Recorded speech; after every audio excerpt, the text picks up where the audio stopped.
Hey everybody, Mary Fran Bontempo here. And before we get started with today's show, I just wanted to let you know that my new book, From Broken to Brilliant, How to Live a Brilliantly Resilient Life, is available on Amazon. Super excited about this book, which provides a roadmap of how to live a brilliantly resilient life. You'll get advice not only from me, but from so many dozens of our podcast guests who were kind enough to share their tips on how to reset, rise, and reveal your own brilliance. So head on over to Amazon, get a copy of the book From Broken to Brilliant, and now let's get on with the show. Welcome to the Brilliantly Resilient podcast. What's your train wreck? Everyone has one. The question is, are you just visiting or are you going to live there? I'm Mary Fran Bontempo. Join me and let's learn how to come through those train wrecks, not broken, but brilliant. Hey everybody, welcome back to another episode of the Brilliantly Resilient podcast. I'm so excited about our guest today. Excited and slightly terrified, which I already admitted to her. So, we're on the same page here. I want to introduce everybody to Dr. Joan Palmiter Bajorek. Dr. Joan says she is voraciously curious, especially about language, data, research, and how we interact with the evolving digital world. And Dr. Joan has just written a book called Your AI, Artificial Intelligence, for those not in the loop, which you will be sooner or later, like it or not, Your AI Roadmap, Actions to Expand Your Career, Money, and Joy. Dr. Joan, thank you for joining me today. Oh, delighted to be here. And I am going to call you Dr. Joan because you worked hard for that and you deserve it. Oh, thank you. Well, we can just be Joan and Mary today, but Okay, we'll do that. We'll do that. But I want everybody to know Dr. Joan is official. So here we are.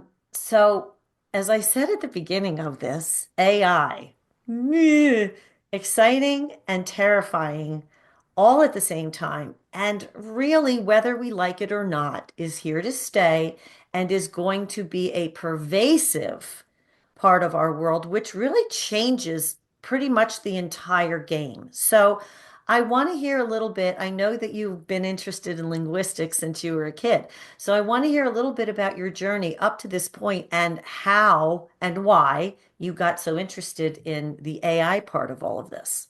oh yeah. Okay. Well, I love languages. That's really how I come to this field. I was that kid that wanted to learn French and Spanish and Italian. If you know those back in the day, those folks around you, and learning those languages, how we scientifically unpack what languages took me into linguistics. And if you know a lot of linguists, linguistics is a gateway drug into computer science. It's just a little more code, Did can not get you a know lot that. farther. Yeah, well, now we got a linguist friend. But the more we look at, speech being integrated into, it's so funny. Just a few years ago, people were like linguistics. What are you going to do with that degree? That PhD. Like, "Oh." And now large language models are more and more common, and people are like, you're so smart. You got a degree in this field. I'm like, okay, well, these hype cycles, whatever. You can say these things, but really, as we see software evolve. AI is evolving. As you mentioned, we're seeing it all over the place. Even my customers are asking me more and more, like, wait, behind the scenes, what does that actually mean? How can I understand that? Different tools being used, and into my work right now of people, as you mentioned, it's a somewhat scary time. Harvard Business Review has this research that 50% of US Americans are experiencing layoff anxiety, which here in Seattle, I would say is more like 80% of people worried about losing their jobs. So my work directly acknowledges that anxiety and talks what actions can we take to take care of ourselves, our families, our communities during a time that's high opportunity, but also really high volatility. I really appreciate that approach because clearly anytime that there is a systemic change in whatever kind of environment you happen to be in, there is going to be some anxiety. And, this is going to be, this all sort of fits into the world of automation, that I think the manufacturing community had to deal with. And, a lot of folks had to navigate that.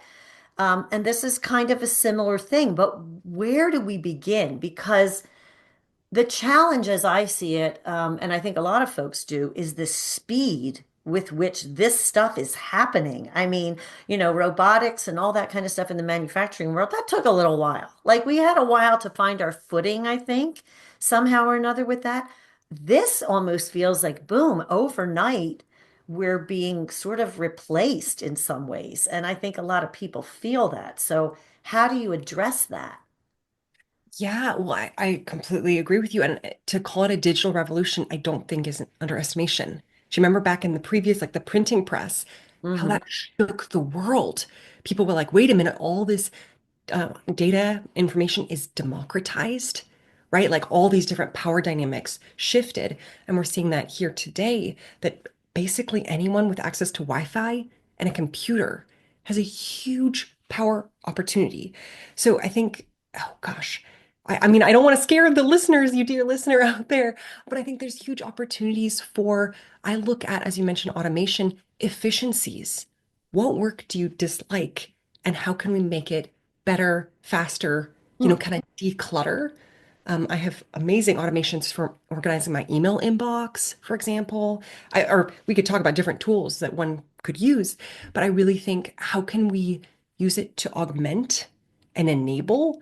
That word replace, I just, every time someone gives me an example of like replace human, we might have issues if we make marketing copy and we just deploy it and it's gobbledygook, right? I mean, we've probably all seen these generative AI images that are hideous. So where is that human? Where's the place of the human? And where's the place of that AI in this new world? I'm taking copious notes as you see. Yeah. AI, computers, and everything else. I'm still an old-fashioned pen and paper girl when it comes to things that really move me. But I do think that that's the main issue that people are dealing with. Where is my place in that? And as a writer, that is particularly unnerving Yeah. in some ways, to see people who create content and who write and journalists and all those kinds of things.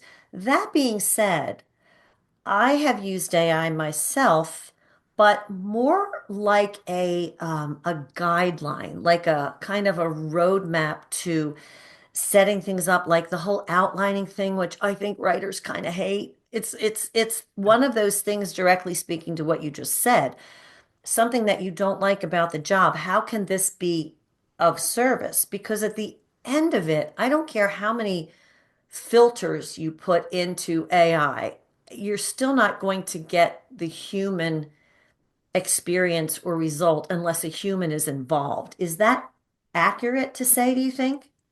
Oh, yeah. I mean, anything that we build has vestiges of human work in case I think there's all this idea that AI just is sentient itself. No, no, no. We created this Frankenstein. Like, we really got to make sure we unpack that piece of the puzzle. But I agree with you. As a writer myself, I wasn't actually, Wiley didn't allow me to use AI for my book at all. And I'll admit to you, I found a few clerical mistakes already. I'm like, had we used an AI that cleans up these things, Right, these are things that it would have, or, think tools like Grammarly would have fixed, automatically. right. So, I agree with you. A blank page is one of my least favorite things. Ugh, yeah. Like Chat GPT, Perplexity, just provide an outline or even a framework that I can be like, Mhm. oh, I like this, don't like this. Here's my secret sauce. I'm gonna, put my sprinkle dust in. That's what makes excellent writing, right? That's what makes Pieces in the Atlantic beyond something that ChatGPT can do today, or at least the quality. That's what I say. So I think it's a tool. That's how I think about it as an enablement piece.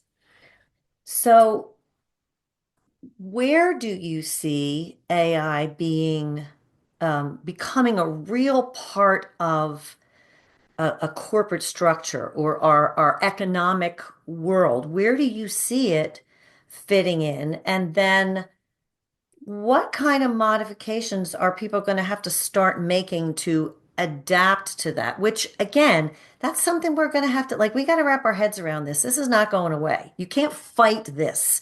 So, how do we coexist and, in fact, use it to make what we're putting out there even better?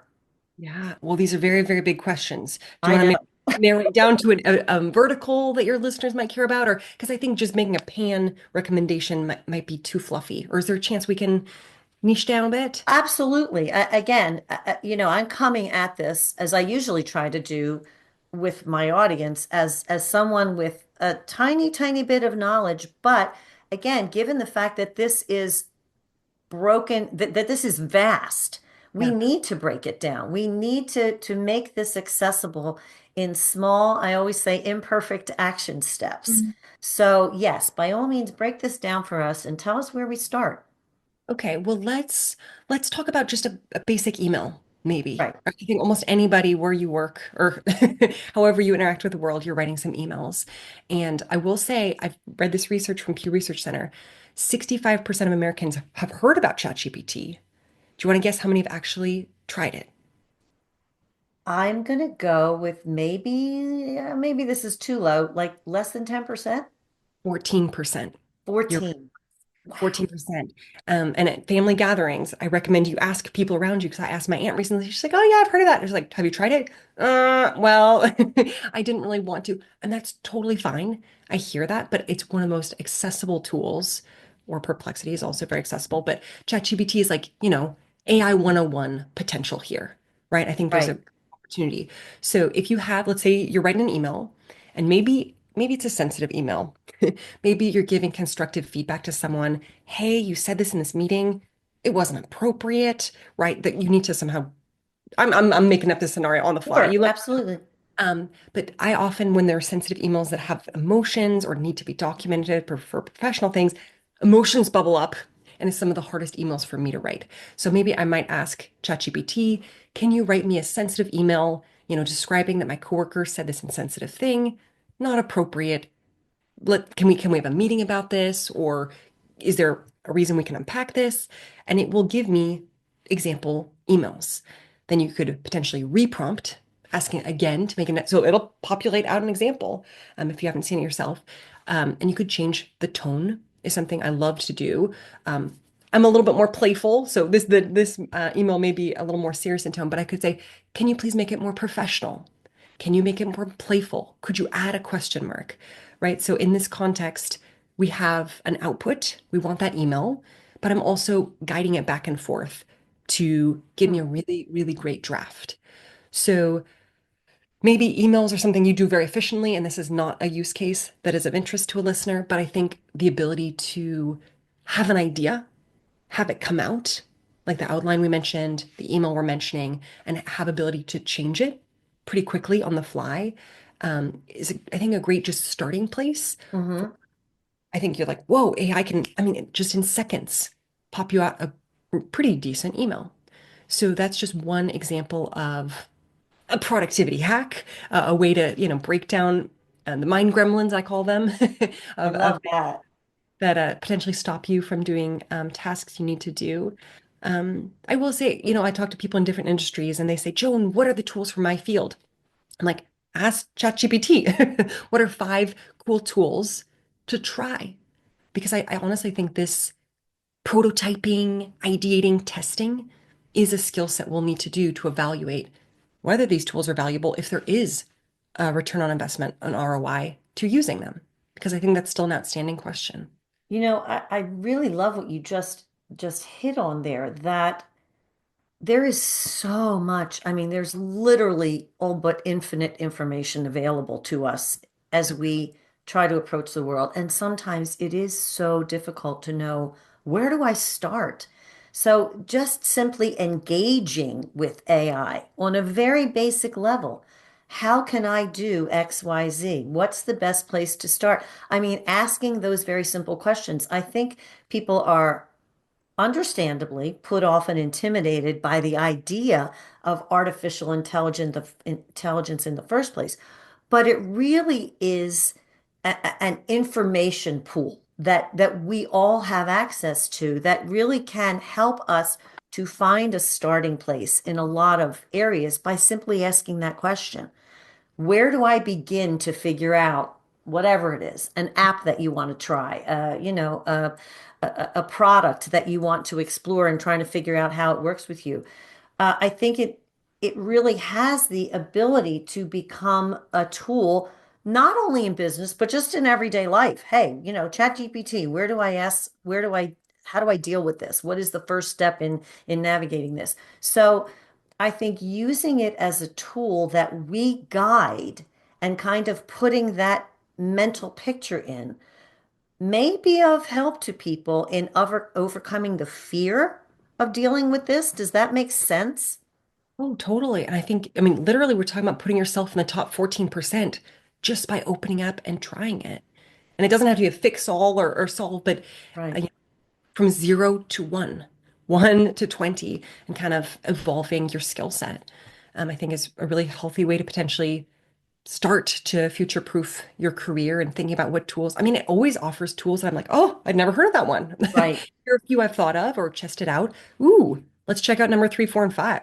What's going on there?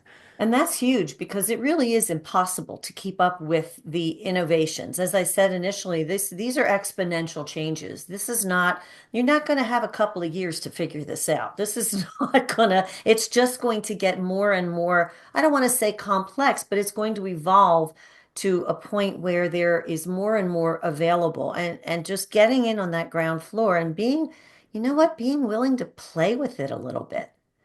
And I I think that probably speaks to you because I think that's your kind of mentality. Let's get in there and play. Anybody who likes to write and has linguistics, you like to play with language and things. So how do we continue to play with AI? Absolutely. Well, I think these things used to be hiding away in a lab, only Yeah. reserved for a few people. Literally, back in 2015, the large language models were in a laboratory, like in Stanford. But now, basically, anyone with Wi-Fi and a computer can play, can test, I think it's so lovely that, you know, you can code with these things. I was debugging code just the other day because it can give me those ideas already. Like we're talking about it popping out emails, it can give you some sample code also. Now You that I didn't even know. okay. Well, feel free to ask ChatGPT after this call. But it's really honestly freaking a few people out that like, how many developers do we need if it already gives pretty decent stuff? And I don't need to be a senior developer to have some basic code to make some visualizations for me. So I think it's that shift. I mean, I'd love to talk to you more about kind of that career piece because that's the That's what I number. was just going to say. You're talking about developers and people who have a really specific skill set kind of feeling like, okay, I'm safe. And now this kind of comes along and this AI roadmap, which is what we're looking for. Like, tell us how to navigate this. How do you navigate something like this when what you do in your career can be done by artificial intelligence? How do you manage? And you yourself have been through a couple of AI layoffs. Is that correct? Correct. Yes. Okay, so lay it on me because people need to know where to start and where to begin with navigating this. How much do you have to anticipate, and how do you even begin to do that when this is kind of exploding? Yeah. Wow. So many big questions. I know, I'm sorry, I'm just Oh, sort it's of all right. I want to give the break it down because that's where we need to know where to start. Yeah, well, I think back to your people thought this was a stable career. Last year I spoke in San Jose to a huge room of developers and talked about the work that was becoming my book and said, you prepared, you got these degrees, right? You wanted to get a six-figure stable job, 30-year career, making money, stability, cool projects, right? Who wouldn't be interested? And suddenly, development teams, maybe we only need 30% of what we previously needed because we don't need to manually type out code. I actually was hiring a developer a few years ago, and the skill set I needed was, can you debug generated code? That's the skill set I need. Hmm. I don't need you to manually start from scratch. Hmm. So that's a different, similar, overlapping skill set, surely, but the size of teams is not necessarily needed. And anyway, in San Jose, it was a mic drop moment. People were like, "Whoa, that it's a scary topic." But again, I like to speak to the anxiety and talk about action steps. I Yeah. must, I mean, I build AI and data infrastructure. I've been in two AI layoffs, so I certainly keenly know huge opportunities paid very well to, uh-oh, I lost my day job. What's next? And that what's next piece is what I talk to a lot of, like literally the number one DM I get. If your listeners send me a DM, how do I get a job in AI? Is the number one Mm, question I get because people think that having an AI job is the golden ticket, is the way to ride out the next things. And I got to tell you, having been into AI layoffs myself, and a PhD and years of experience with Fortune 500 customers, that's not necessarily the way. So in my first part of my book is all about actually personal brand, being known for the work you've already done and being known for it online in these digital spaces. And the second part being your network, your humans around you. LinkedIn did research that after COVID layoffs, 70% of people got their next job because of an introduction. mm. Please Wow. meet Lisa. Please meet Tom, please meet Sandeep, talk, connect. So even though some people think it's like the side route to getting your next job, if 70% of people have effectively done it, it's actually the main route. So your network is crucial to the next step, the next opportunity you didn't even know about, and for your personal brand being known. Like literally the other day, someone pinged me from years ago. We met for like 30 minutes, but she could find me easily online. She said, "Hey, Joan, you're still doing that tech stuff. I got an introduction to someone you need to meet ASAP." And there's a huge opportunity literally in my inbox. So all that to say, for the career part and future-proofing your career, because I'm nervous for the listener also, you may be worried about losing your job. It's very possible. Or your job is pivoting and you don't love the how your job and field is changing. I talked to several people like that. So having that personal brand, building the LinkedIn website, etc., having photos that look like you, basics. I step through this in my book. And then also your network. How do people know you? How are you going to conferences and keeping up with Tom, Lisa, Sandeep, to let them know who you are and that you're still in this space and hear the cool projects you're driving forward? So, um, I love talking about my work. Here I am talking to you about my different projects, but it is a skill set to be able to package up the work you do and frankly get credit for the work you've probably been doing for years. So that's a skill set I recommend to anybody thinking about their career today and into tomorrow. So, given that, do you have to build into that personal branding space your own flexibility? In other words, if AI is going to take things away from you, what can you be flexible enough to bring that adds to that personal branding piece? Because, we may I don't want to say we may not have this the skill set yet, but I talk a lot about transferable skills in terms of being brilliantly resilient. So when you are up against something that is automated, say, what kind of transferable skills can you take from one place to another in the job market that can kind of help you say, okay, here's the AI portion of this. Here's what I can bring to the table in that. Mm. Yeah, I mean, simply being able to be the human check before it goes out the door. I think that strategy piece is a huge, like, why are we sending it out the door? What tools can generate many, many cool images or text, but does it match the overall goals? That strategy piece, I think, is still crucial. And arguably the financial piece of, is this going to help our company? Is this going to help the project?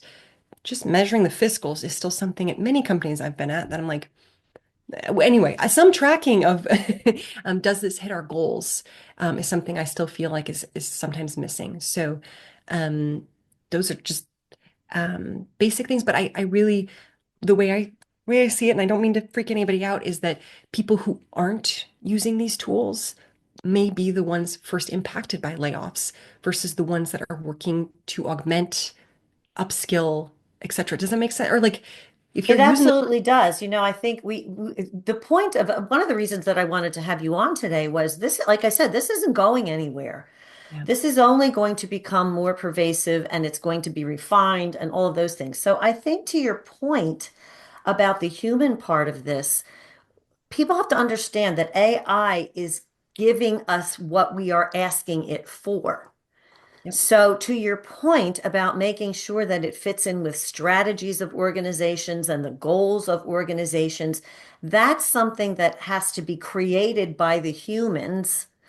And then you can join with AI and use that tool really effectively. So, that may be something that, if you are concerned about your work, that you start to look into the strategies of how AI can enhance what you do and make that a part of how you present yourself. Absolutely. Absolutely. And the person who says, "Ooh, I have these different tools that I use. Here's some cutting edge ones. Do we want to talk about that? Here's how I've made my work stronger, cooler. I have more analytics about how it's working well." Wow, I'd be so impressed, right? Yep. This is how they're attacking their part of their field. I mean, I talk to lawyers, game designers, all of these different fields are transforming before our eyes. Yeah. So it's really, hopefully, as you mentioned, kind of the pivoter, hopefully you're not too terrified, but you're excited to play, try out, test before suddenly you're backed into a corner, um, Right. not prepared, maybe. Right. And it might, I mean, to that point of playing with things, like go into something and ask AI for something and then refine it and maybe keep track of those examples of what you do, how you've done that. And so that, in other words, you can then present to people, look, this is how I know how to interact with this tool. I know how to refine things. I know how to put that human element into it because that's what we have to do. I mean, it's just regurgitating stuff that we're asking it to regurgitate. So we can add that personal piece of it that shows that you know how to manipulate that and manage that. That I think is probably a way to, I mean, if not completely career proof I mean, layoff proof your career, it's certainly a way to make yourself valuable, especially because all different corporations are going to be and businesses are going to be at different levels with this, right? Yeah. Oh, the maturity level. Well, and if you have good prompts that are helping you with your work, I recommend documenting them. Put it Exactly. in a Word document and keep those things so you're like, next time I do this task, here it is. I can do this more efficiently. Well, and I think also I do want to mention, or I know it's a taboo subject sometimes, but there's, taking care of ourselves. There's a financial piece, I think, to a lot of these things, people losing their jobs. Certainly it's not fun, right? Most of us are interested in a stable day job. And so the second half of my book is about financial resilience, taking care of Mhm. ourselves, our families, our communities, and basic stuff like an emergency fund most Americans don't have today. So even though I'm an AI influencer, I love the tech stuff. Being able to take care of your career and stuff at home and your finances is a lot of what my book and current work is about. Because I got to tell you, I did not get the financial education I could have gotten, and I could be a whole lot wealthier today had I known these things in my early 20s about taking care of my financial house, investing earlier, portfolio goals, and so forth. So if folks are interested in, or just being able to take care of yourself at the end of the day is so calming to be able to know that regardless of these different things, you're going to be okay. Right. um, I think is uh, crucial to these economic volatile times. I think that's so important to note. And the model has always been, as you said, you go to a company, you work for them for your career, and they take care of the financial stuff Yeah. because they pay you. So I think you're so wise in encouraging people to not only learn about this AI world and anticipate what's going on, but to kind of finance proof yourself in terms of figuring out where all this is going to fit in. And maybe we do have to anticipate more these ups and downs in a career life because it's not a straight line anymore. No, it's not. And companies we thought were stable have had huge layoffs. So yeah, I mean, I talk in my book, and no one needs this specifically, but I have 22 income streams. And sometimes when my business is up and down, there's another income stream that's performing really well. Right. So I have a lot more stability in that because I have diversification in the income and diversification in my investments. So it's a different way of thinking about it, maybe, but a lot of people think about different side hustles that they love that they could ramp up if Mhm. they needed to or were thinking about that in Right. alternate paths. So I just, as we talk about expanding our minds, being playful, being resilient, I put that content out there just in case people are interested in upskilling in different ways as well. I think that's really important. And that is one of the things that I talk about in Brilliantly Resilient is how to take your intrinsic talents, your learned skill sets, and your passion and use them to be productive in some way. And many people have that opportunity to take what they're doing.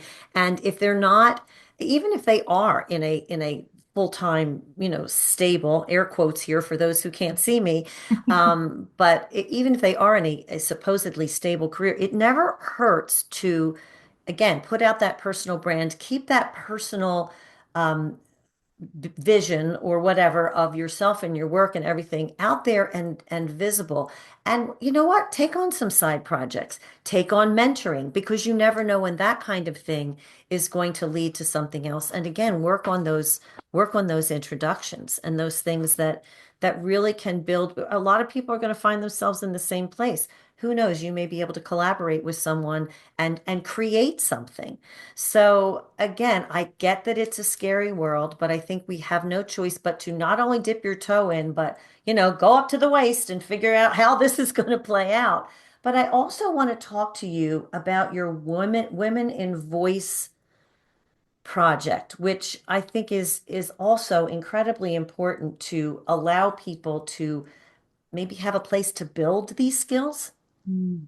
Yeah, absolutely. Well, yeah, finishing my PhD and interviewing at tech companies, I noticed there like weren't any women in the room, sometimes even in the building. And I love my field. I love building, if you can tell the passion in my voice about the cool projects I get to do. And so I decided to start a nonprofit that initially started up as a community, but yeah, it's called Women in Voice, Women in Conversational AI, voice technologies like Alexa and Siri is what I've been doing for several years. And we've scaled to over 20 chapters around the world. We're an official Amazing. 501(c)(3). I call it like the Eleanor Rigby syndrome is like you may be the only woman on your team, but all the lonely people, socials that touch 65,000 people internationally. Wow. So having that community, be able to talk, like share jobs, make those intros for people, talk about, hey, what's your base salary?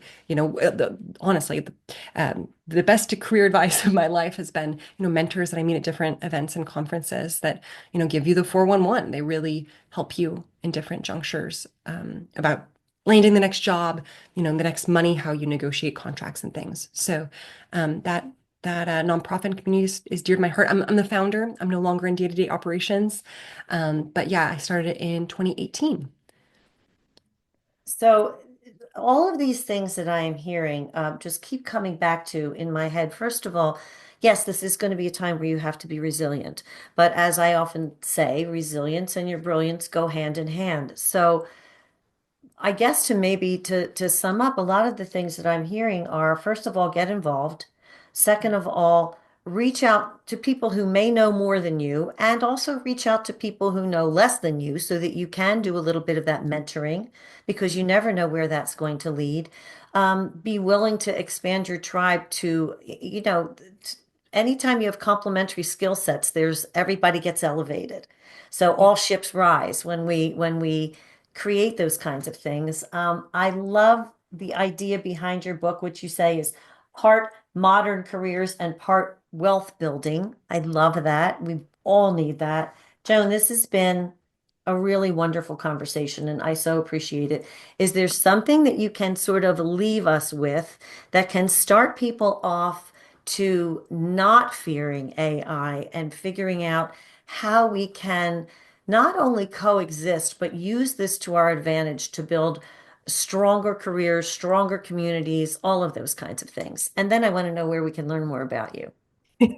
Absolutely. Well, for all the type of content that you've been hearing from me on here, you can clearly read my book, Your AI Roadmap, which you can find at yourairoadmap.com. I have a podcast where I talk about kind of technical work and careers behind, how did people actually get there? My friends from Google, Amazon, Adobe, which the podcast is named. That's right. Your AI Roadmap. It's the There companion to you the go. book. And if you don't have the money today or otherwise, you can take my team's personalized roadmap quiz. So if you're trying to figure out where you might want to take the next steps, you can find that at yourairoadmap.com/me. And that'll take you to a quiz, personalized, asking you about, is it the technical stuff you want to try and iterate different things? Is it the career stuff that you want to triple down and future-proofing your career? Is there a wealth building opportunity that you'd like to upskill, build that portfolio, whatever it might be? So those are some resources I could offer. That's great. And one little thing that gives us a chance to sort of step into this for people who are afraid. What's your little bit of advice here? If you're a little bit afraid, I would recommend trying ChatGPT because I bet if you're on the fear side, maybe you haven't even dipped your toe in. And I'd also recommend that maybe you do that with a friend. Or Mm, sometimes the biggest things that I get nervous of, I'm like, oh, and I text my best friend, like, oh my gosh, this happened or whatnot. You don't have to be alone in it with you and your computer. So maybe, I mean, I've given workshops about, ChatGPT, just like good prompts and stepping through. I don't do that. And people can contact me if you want more of that. But honestly, just having community around it, we don't have to be alone in this. I So, love that. That is a perfect way to leave this conversation. You don't have to be alone in this and build your community. This is wonderful. Everybody, please check out Dr. Joan Palmiter Bajorek's all of her resources. Please check out this book. This is a world that we are in, for better or for worse, like it or not, but it doesn't have to be something that we have to be afraid of. I so appreciate your wisdom and your insights and your calming mannerisms. I think you talked me off a ledge here, and I'm pretty sure you talked oh, off a whole bunch of other folks off a ledge too. Please check out Dr. Joan and all of her amazing work. And if you need a little bit more brilliance and resilience, head on over to brilliantlyresilient.net. That little pop-up box will come up and you can sign up for our Brilliance Bit, which Dr. Joan will be a part of when this episode airs. And check us out next time for the next episode of Brilliantly Resilient, the podcast. Thanks, everybody. Bye. Thanks for tuning in to the Brilliantly Resilient podcast. Join our Facebook group and follow us on YouTube to be inspired with tools to reset, rise, and reveal your brilliance.